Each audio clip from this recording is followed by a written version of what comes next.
Jadi dulu 2007 begitu kita buat perusahaan itu kita hanya bermodalkan relasi. Kemudian kita belum dikenal, belum diakui, jadi hanya sekedar duduk di lobi, kemudian hanya to say hello sama orang-orang. Halo Pak, ngapain kamu di sini? Cari proyek Pak, cari proyek. Gitu. Nah, ini ada lagi yang menarik nih dari Mas Henry ini. Dari PT-PT yang dimilikin ya, usaha-usaha yang dimilikin, aktif juga di kegiatan sosial. Semua nih ada nih ya, dari mulai DKM di masjid, ya kan, di tahfiz Quran, waduh luar biasa, di koperasi-koperasi. Which is ini kan sebenarnya yayasan-yayasan yang nirlaba lah ya kan. Nah ini apa sih yang melatar belakangi Mas Henry ini mau ikut aktif di kegiatan-kegiatan sosial tersebut? Padahal ini kan sibuk banget ya dengan usaha yang begitu banyak, terus kegiatan sana sini, tapi masih bisa meluangkan waktu yang nggak tanggung-tanggung gitu loh. Yayasannya ada berapa, belum di masjid juga, belum jadi bendahara. Itu kan jadi bendahara itu paling repot kalau menurut saya, Mas. Tuh. Bendahara di koperasi sodako, bendahara di koperasi mana lagi ya kan? Tapi paling banyak duitnya. Ya, iya. Tapi kan bukan duit kita, duit umat. Gitu. Gimana? Kenapa tuh, Mas? Apa latar belakangnya tuh? Jadi berawal dari sebuah moto, kalau mau umurnya panjang, kalau mau banyak rezekinya, maka silaturahmi lah, gitu ya. Jadi waktu itu mikir, ini kita duitnya udah banyak nih, tapi umurnya pendek, kan sayang. Atau umurnya panjang, tapi nggak punya duit, waduh, sayang juga. Jadi akhirnya gimana caranya dapat dua-duanya? Umurnya panjang, banyak rezekinya. Oh ya udah silaturahmi. Nah, jadi mulai saat itu digalang silaturahmi, karena silaturahmi itu udah pasti memperpanjang umur, udah pasti dan memperbanyak rezeki. Nah, akhirnya kalau seandainya dari Senin sampai Jumat itu silaturahminya silaturahmi bisnis gitu ya, kegiatan bisnis kita barengi dengan niat silaturahmi Senin sampai Jumat, maka Sabtu minggunya silaturahmi dengan kegiatan-kegiatan yang lain. Jadi intinya sih maunya begitu. Jadi ada nuansa di balik bekerja lah gitu ya. Itu work balance banget. Betul. Ya. Yang penting life ini mesti balance ya. Benar. Dunia akhirat. Betul. Ya kan? Makanya alhamdulillah nih rezekinya mau ngalir terus ya. Amin. Di pandemi ini juga ya Mas ya. Alhamdulillah ya. Alhamdulillah rontok kalau di pandemi. Jadi di pandemi tidak ada yang tidak survive kecuali bisnis food and beverages dan kesehatan. Semuanya rontok termasuk otomotif. Tapi di balik rontoknya itu kita kan masih mempunyai intan nih dalam hati, intan semangat gitu. Betul.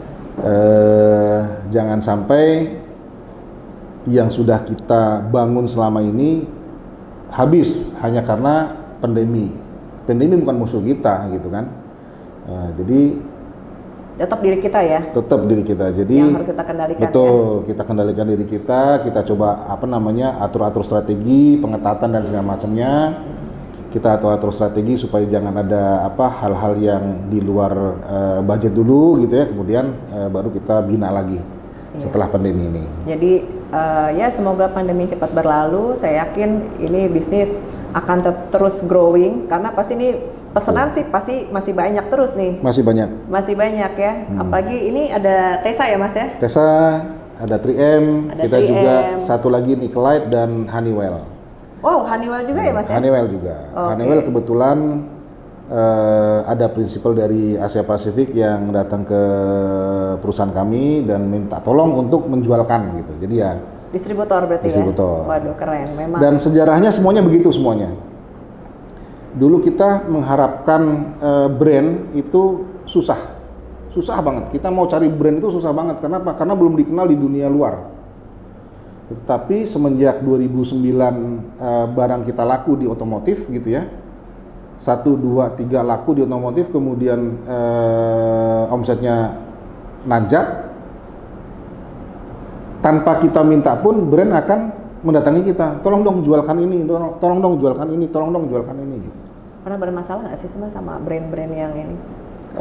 Ada beberapa brand yang tidak kita jualkan karena memang servisnya kurang, gitu ya, servisnya kurang. Kemudian dia minta harus ada deposit lah dan segala macam.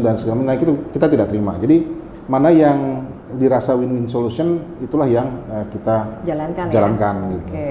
Waduh, ini banyak banget ya insight-insight entrepreneur, terutama untuk generasi muda nih yang belum mulai atau misalkan pengen mulai cuma yang masih mundur maju. Ini bisa menjadi salah satu pertimbangan inspiratif ya buat teman-teman semua, dimana kalau kita udah niat jangan ragu buat mulai ya Mas ya. Betul. Jangan ragu buat mulai. Nah, sekarang kalau saya lihat nih dengan kegiatan sosialnya banyak, kayaknya Mas Henry ini jadi benar-benar jadinya socialpreneur nih Mas. Waduh, socialpreneur apaan tuh?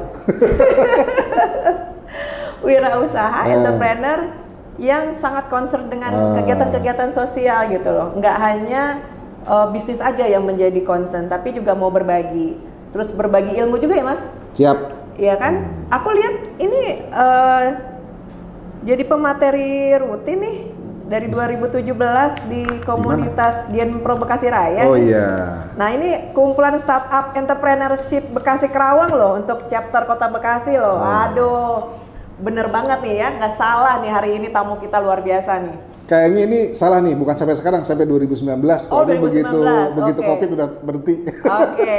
Tapi kan kalau nggak salah webinar masih jalan masih, ya, Mas? Masih. Ya kan? Masih jalan ya. Nah, jadi kira-kira pesan-pesan apa sih Mas yang buat generasi muda ini untuk menjadi socialpreneur nih? Jadi dunianya dapet, akhiratnya dapet, gitu jadinya work balance, jadinya apa ya? Bahagia dunia akhirat. Betul. Waduh. Ini susah ini. Kita juga belum dapat dunia akhirat, tapi suruh membayangkan tapi supaya dapat dunia kayaknya udah akhirat. nyiapin akhiratnya Mas ya. Aduh, aku juga pengen ikutan kayak Mas Henry ini. Jadi yang penting adalah kalau seandainya kita bekerja itu sudah ada cita-cita paling ujung, misalnya mau buat sekolah gitu ya, atau mau buat pesantren, itu kan cita-citanya paling ujung, itu semuanya akan dimudahkan. Jadi ini adalah trik langkah pertama mau jadi pengusaha ya, mau jadi pengusaha. Ini kita bukan membohongi Tuhan, bukan, tapi ini seolah-olah adalah mengeluh-elukan gitu ya, mengeluhkan. Cobalah mulai dengan niat yang sangat mulia. Coba. Jadi misalnya, gue mau jadi pengusaha supaya gue nanti mau buat pesantren yang gede banget gitu. Nah, dengan itu saja itu Allah itu akan mendengar gitu. Udah dicatat sama malaikat. Udah dicatat tuh. Oh, ini harus berhasil nih gitu. Harus berhasil. Dibandingkan dengan saya mau jadi pengusaha yang besar gitu ya. Nah, kalau itu belum dicatat tuh gitu ya. Nah, tapi kalau udah ada niatan begitu, itu kan udah dicatat tuh. Karena udah dicatat, didengar. Karena udah didengar, nah ini tinggal usahanya nih. Doanya nih gitu. Nah, jadi gantungkan niat itu dengan tujuan yang mulia. Walaupun kitanya belum mulia gitu, walaupun kitanya belum soleh, walaupun kitanya belum asik gitu ya, tapi ya kita sok masuk surga deh daripada sok masuk neraka gitu ya. Awalun biniata ya. Betul. Jadi seolah-olah kita mau buat pesantren yang gede, seolah-olah aja gitu ya. Tapi ya mudah-mudahan itu tercapai, mudah-mudahan. Terus yang kedua, yang paling penting adalah mental sekarang. Mental tuh harus kuat baja. Jatuh bangun itu hal yang biasa. Ya. Nggak boleh cengeng. Nggak boleh ngeluh. Nggak boleh cengeng. Itu harus menjadi makanan sehari-hari. Bahkan malah bertanya, ini kok usaha gue gampang banget sih ini? Ya itu harus ditanya tuh. Kenapa? Karena bisa jadi begitu dia kena batu sandungan yang mudah, hancur lebur. Karena nggak pernah kena batu sandungan kerikil-kerikil yang kecil tadinya. Jadi mendingan kita dapat kerikil 1, 2, 3, 1, 2, 3 terus gitu daripada smooth pas kena jatuh cepet ya jatuhnya ya. Nah, biasanya kapan ini terjadi? Biasanya ini terjadi di generasi kedua saat kita memberikan usaha kita ke anak kita. Mereka tidak se-survive kita. Mereka tidak se-fight kita. Seperti mereka waktu di awal belum merasakan pedihnya ya Mas. Betul. Kalau kita sih udah ketipu 92 miliar biasa gitu kan. Tapi anak kita gitu kan belum pernah nih gitu kan. Bener. Anak Gitu kita kira. bisa stres ya. Anak kita bisa stres. Berarti gitu. kita harus siapin dong kalau gitu. Betul. Mas. Kita harus siapin anak-anak kita Itu tadi meneruskan itu. latihan insting itu tadi. Jadi sejak mulai lahir kalau emang ada 1-2 orang yang kita proyeksikan jadi pengusaha, ya harus dilatih. Dilatih ya dari mulai jualan Jualan apa, MLM apa segala macam biar aja nggak itu. apa-apa ya. Nggak apa-apa. Jualan ini. Sekarang Gitu. soalnya lebih enak ya buat usaha murah ya. Benar, betul. Gak usah pakai modal jadi reseller udah Betul, bisa ya Mas betul. ya. Asal mau ini aja nih. Bahkan Iya, ada benar. aplikasi kalau kita nontonin video dapat duit ya Mas. Benar. Betul. Luar biasa. Jadi selama kita punya kemauan, teguhkan niat, insya Allah teman-teman bisa menjadi socialpreneur yang sukses ke depannya. Oke. Kira-kira seru banget nih bahasan banget. kita pada hari ini ya. Jadi mungkin bisa diulang tadi Mas Henry. Aku senang banget tuh dengar apa motonya itu loh. Yang lebih baik apa tadi? Lebih baik tetap bekerja Ya. daripada bekerja tetap. Bekerja tetap. Nah, bekerja tetap ini jadi apa dong? Jadi kalau bekerja tetap gini ceritanya. Bekerja tetap itu ada orang yang bekerja 10 tahun. Ya, bekerja. Ditanya nih.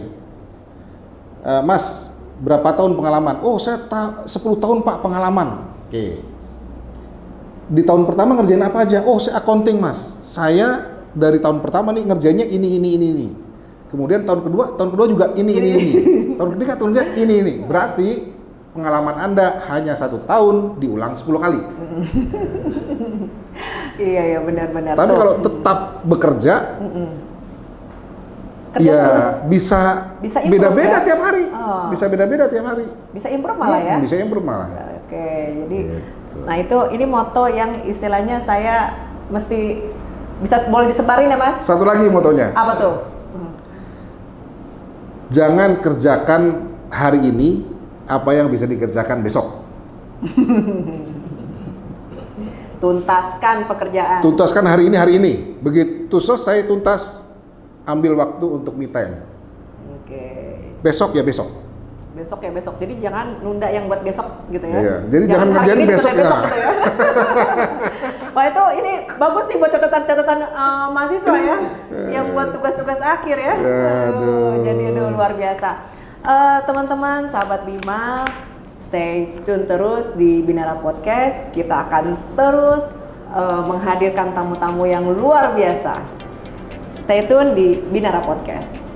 Makasih ya Mas Henry. Kasih. Sampai ketemu.